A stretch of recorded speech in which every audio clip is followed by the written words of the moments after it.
What's up, legends? Welcome back to the channel, guys, and we have to dive deep into something that it's more akin of I told you so, and this is about Ubisoft's newest layoffs of Ubisoft Massive, where they're trying to cover the layoffs and the failure as, check this is incredible. I mean, if you guys saw the post on Twitter or X, I mean, I was just literally laughing my face off. Voluntary career transition. That's right. Effectively, instead of saying we are literally kicking the boot on you because you are not making us money, no, it's more like people can take their careers on their own terms, like some BS crap corporal, this like literally, like, honestly, it's bad. Like, it's really bad. But anyway, in this video, let's talk about what happened, and let me take you to the moment where it all started. Of course, it's when they created their most recent games, which is basically Star Wars Outlaws and also Avatar Frontiers of Pandora, which Ubisoft Massive was heavily involved in these two games. Guess what? The games did not bring them any substantial profit, and that is a problem for a AAA company. You may believe that these companies don't care about the sales. No, sir. They do care, and very much so. So let's just picture for a moment the situation, because it's insane, right? So you're a dev at Massive, the studio behind, the Divisions, which was a really good game, to be honest, the first and second one, but then they went really bad. And then you release Star Wars Outlaws, and then you log in Monday morning on October 23rd, right, 2025, for example, hypothetically, expecting a bug report or whatever. Instead, you get an email that reads that it's written, like, literally the email is written like ChatGPT, honestly, guys, just crazy, right? And in the email, they say, we're evolving as part of our long-term planning. That's right, we are evolving, as in firing people. We're offering a voluntary career transition program with generous financial support and career coaching. Translation: hey, take the buyout or we'll make your life hell until you do so. Pretty much. I mean, that's the point, right? They're literally forcing you out of the company because you're gonna be laid off anyway. So they're like, well, if you take it on your own terms, hey, yes, wink wink, then you can live with some sort of like pride in your work, I guess. I don't know, right? It's the softest soft layoff since they call Skull and Bones a live service evolution, right? After the was it quadruple A they said the game was, but anyway, it's just crazy, right?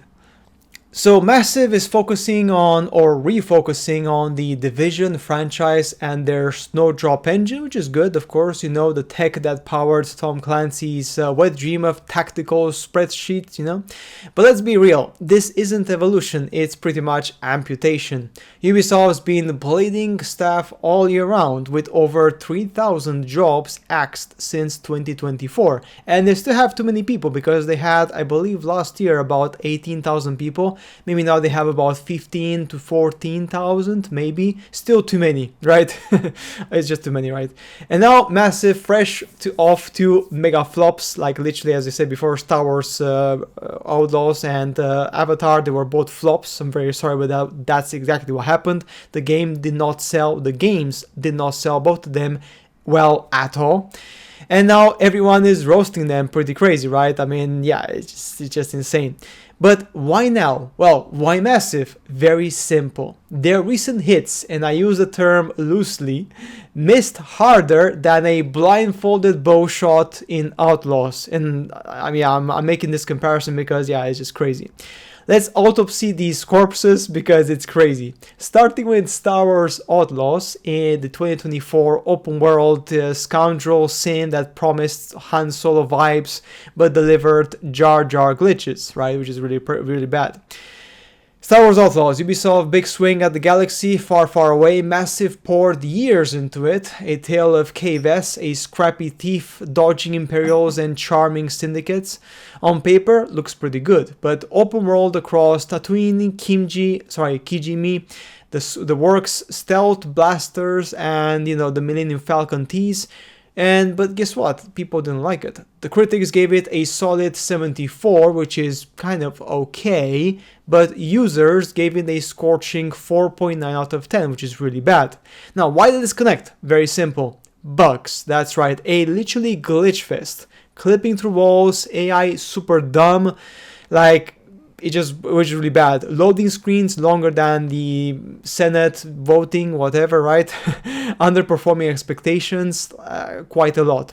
What happened? Well, the sales went really bad. As per Ubisoft's polite financial year report 2025, literally it tanked Ubisoft stock by 13.5% in a single week. That's crazy. That just happened in 1 week when Ubisoft released the financial report last year, right? Which was just an absolute bloodbath. Like the CEO, Yves Guillemot, even blamed the Star Wars IP itself, as in he whined in July 2025, ignoring how Andor and Ahsoka were printing money, but he said that, the IP is not that popular anymore, it's like, yeah, I'm just trying to make an excuse here because I have nothing else to say.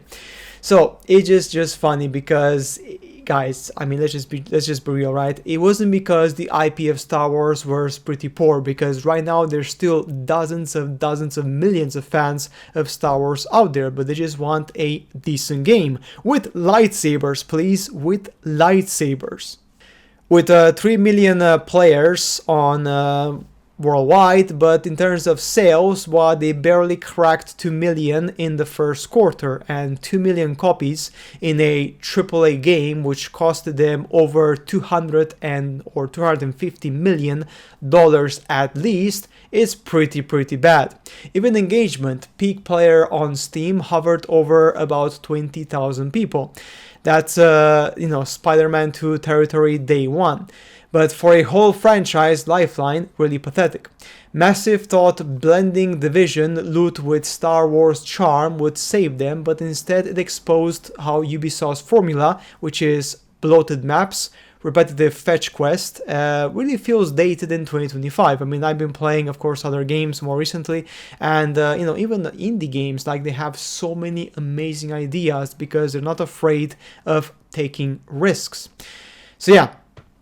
No wonder, like, they're circling back to the Division like a dog to its vomit, because honestly, that's just exactly what's happening here. But wait, there's more to the mediocrity. That's right, let's rewind back to December 2023. Avatar: Frontiers of Pandora. Massive's blue-tinted cash grab on James Cameron's Na'vi fever dream. Frontiers of Pandora, remember the hype, the faithful to the films, they screamed, slapping a $70 freaking tag on a Far Cry reskin with blue paint and tail physics. I mean, honestly, that's what everyone said. You play as a Na'vi reclaiming your homeland from the RDA corporate goons, archery, climbing, beast riding, the works, right? Metacritic, a mixed 74, with praise for visuals and to make your RTX card weep tears of joy, basically. But the sales, pretty bad. Ubisoft admitted that it underperformed their 2024 post-mortem, with player counts cratering faster than a Banshee dive. Steam peak at 10,000 concurrent players, and Ghosts under sub 1k by 2 weeks. Literally, like, it went to 1k concurrent players just after 2 weeks. By June 2024, it was already 50% on sale or less. Like, in literally less than 6 months after launch, you could buy the game at half price. That's insane, right? I mean, just think about it. That is crazy. Now the question is why? Well, very simple. Bloat again, a 100-hour slog of yellow marked icons, recycled Ubisoft combat, and a story so paint by numbers it makes the movies look Shakespeare, honestly. User reviews hammered the repetition. People said basically the following: it's Far Cry with cat ears. On Steam rants. I mean, it's just, everyone said that, right? The marketing non-existent, Ubisoft half-assed trailers banking on Avatar's nostalgia while ignoring how Way of the Water barely broke even adjusted for inflation. The result, middling engagement with no culture splash and Massive left holding the empty saddle. These two flops aren't anomalies, they're symptoms. Outlaws and Avatar cost hundreds of millions to make, yet recouped pennies. No wonder the massive transitioning, yeah, right, or going back to the Division is because that's the one thing they got right, and now they're just basically focusing on that because they're afraid of doing anything else, which is the problem. Now let's zoom out to the mothership, Ubisoft's financial funeral. Financial year 24-25, a 159 million euros net loss. That's 177 mil down the toilet dollars. So $177 million down the toilet. Quarter 1, 25-26, the net bookings at 282 million, down by 2.9%, below expectations. Stock trading at penny levels. The valuation was slashed by 80% from the highest peaks. Now, why is it? Very simple. Over-reliance on the annual AC slogs that peaked with Valhalla, then nosedived. Skull and Bones, 6 years and about 500 million approximately to the toilet, basically. Prince of Persia, The Lost Crown, underperformed despite charm. And don't get me started on the mobile pivot. It's like trading your lightsaber for a fidget spinner. Honestly, guys, it's just crazy. So, there we go. Studio closures are the next thing, which of course when the company doesn't sell their games, the first step is studio closures, remote work nuked, and now voluntary purge.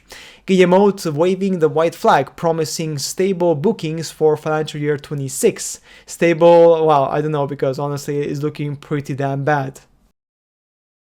And the cherry on this dumpster fire, well, just also recently on October 14th, 9 days before the massive memo, Marc Alexis Cote, the VP and executive producer of Assassin's Creed for 15 years, got the boot. Not voluntary, mind you. Ubisoft, he said, asked me to step aside. He clarified on a LinkedIn post that broke hearts and keyboards alike. Well, for some people, right?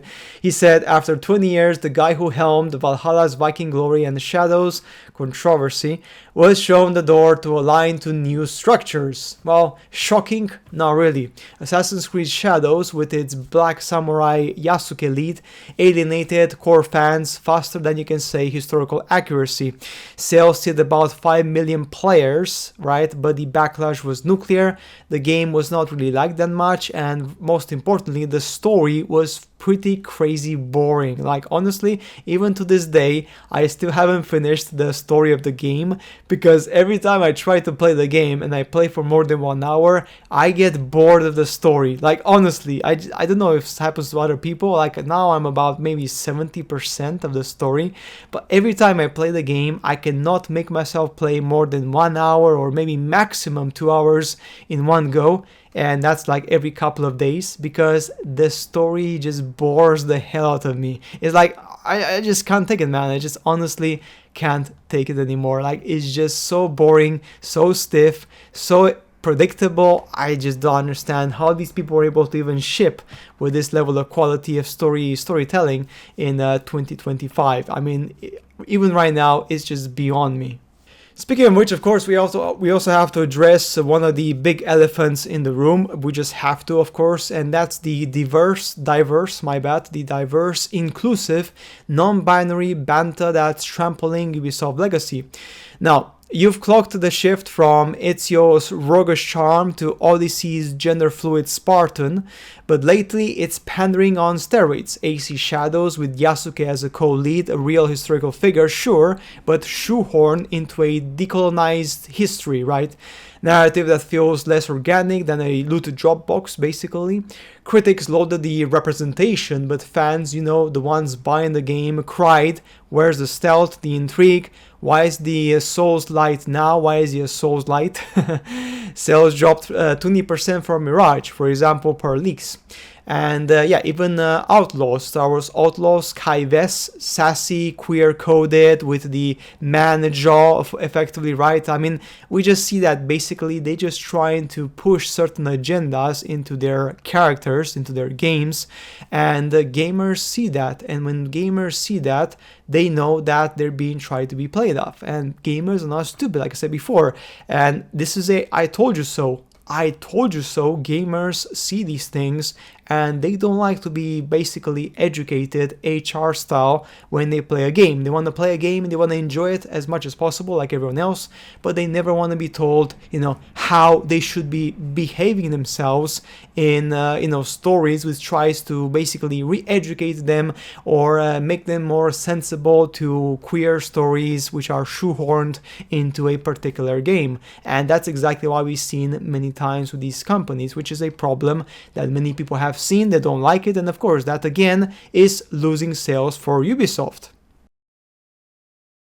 So guys, once more, I told you so. It's basically in effect. Remember what we have told you so is the fact that when you try to release a game and you are trying to follow the trends or to stick to what was working like 10 years ago and sprinkle some ESG on top, well, guess what? People are bored of that shit. I'm very sorry, but that's the truth. They are literally bored to their brains. They want something new, and if you don't give it to them, well, guess what's gonna happen? They will move away, they will abandon this game, and that's exactly what happened. And now Ubisoft Massive is seeing the layoffs. So remember guys, as always, and ladies and gentlemen, if you have a gaming company, if you're a developer, if you are making games right now, and you're a big company or a medium company, it doesn't matter, right? And you just came across this video and you stay to the end, listen to this very simple advice. Stop chasing trends, make a game which is fun, entertaining, and leave the gender and ideology politics at the door. This is it. That's all you have to do. If you don't try to force these things on games, I can promise you, you will release a really good game if you have, of course, the budget. If you don't do these things and you follow basically the same formula over and over again, and you, like I said before, you add especially some crazy ESG stuff on top, like for inclusivity and all those things, right? Then people will take note and people will basically buy your game less.